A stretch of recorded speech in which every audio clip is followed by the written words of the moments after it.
Hey guys, my name is Danish and welcome back to my channel. Today we are going to talk about 7 things that a beginner rider should know or beginner rider should understand from an experienced rider, and advice I would sure have loved to hear from people in the riding community. So without further ado, let's just get started.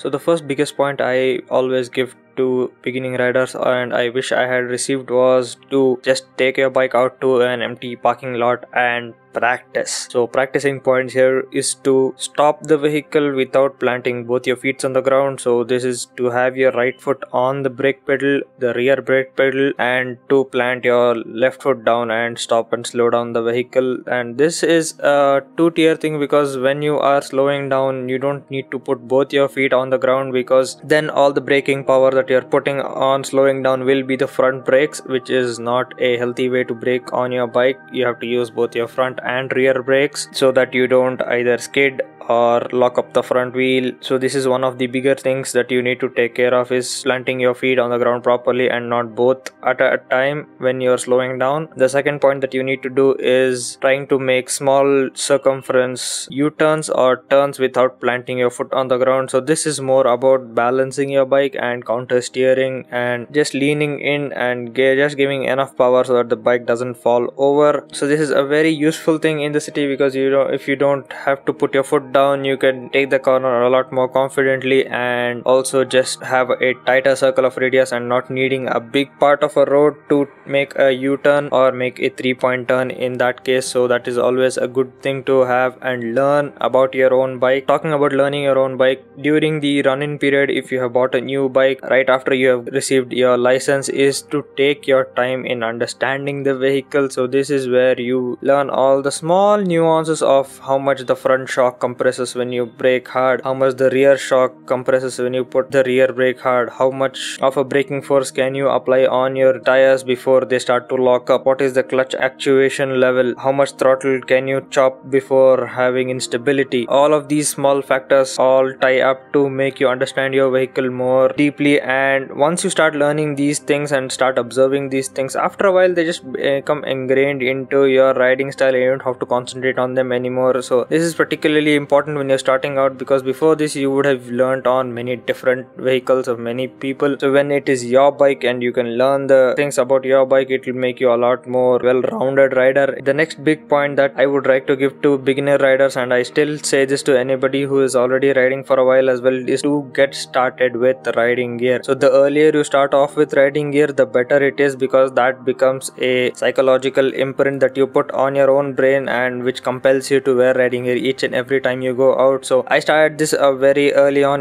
when I bought my new bike, was starting to wear gloves and shoes every time I go out and take out the bike, and even today I cannot ride a bike comfortably without my gloves. Riding barehanded feels weird to me, so that is a small thing that you need to take care of, and always grab your gloves, shoes and helmet every time you start going out as a beginning rider. So just as to put that connection in your mind, and it just becomes subconscious after that, and it just becomes second nature after a while, which is what you have to aim for. The next point I want you to know is not being overly eager to go on a group ride at the beginning of your riding career, because when you are starting out you are still trying to understand your bike and your driving style and all of that, and going into a big group ride with a lot of people just makes it a bit overwhelming to gauge all the other vehicles, know where to slow down, where to stop, how to follow, who to follow, what is the route you're following. It will start to become overwhelming in the earlier stages. After 3 or 4 months of riding, when you start learning about how to ride and what to ride, what to control and when to push, then you can start slowly going on to smaller scale group rides, like a group ride with your friends. Then you can go to public group rides, public meets. Those are all scaling things, and it's always fun to meet all the new people in a group ride. But those massive group rides on a holiday, like 100 vehicles or more, just becomes a mess where something or the other happens and you will not know how to react or when to react or how to help or when to help. So that is a small thing that you need to take care of, and just learn your bike slowly and then think about all of these adventures that you can have. Like all of these points are about learning your bike, and what better way to learn your bike is through the run-in period, where I have to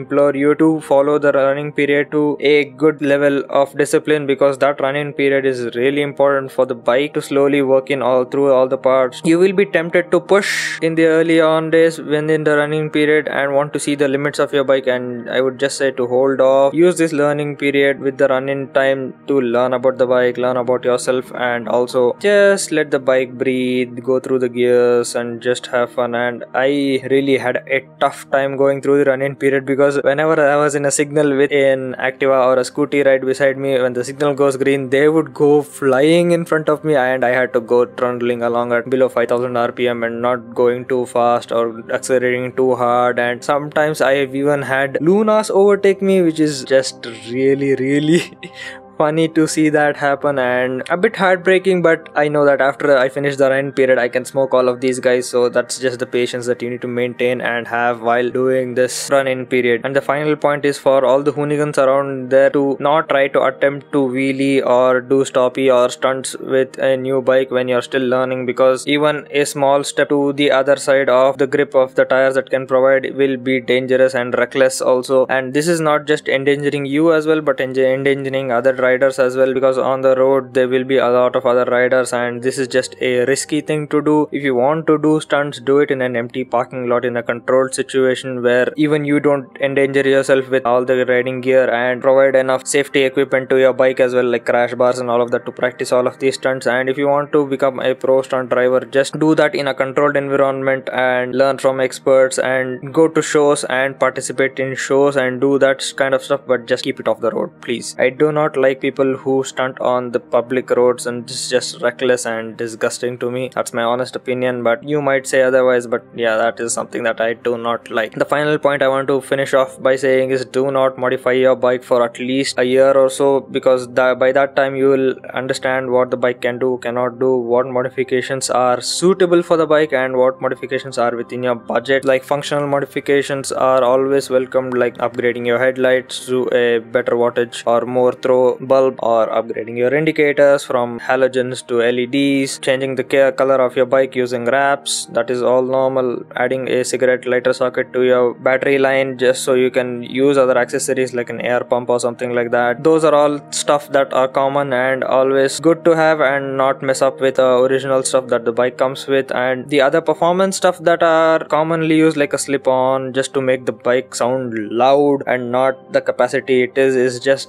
unnecessary, because you can't show off that you have an R1 like exhaust by riding a 150cc bike on the road. Nobody will believe you, and you'll just be more of an annoyance and a big target for traffic cops to catch you and sometimes even impound the bike. Then what will you be left with? Nothing. So just be careful with what mods you do. I'll have a video coming up about all the legal and illegal mods that you can do on your bike, and for that get subscribed to our channel and ring the bell icon to receive notification for that video when it drops. I think this is the end of its video. If you like this video, give this video a like, get subscribed to my channel, comment down below if I missed anything or any advice that you think you should give to a beginner rider, and follow me on my social media channels, and stay home, stay safe. I'm gonna see you guys in the next one.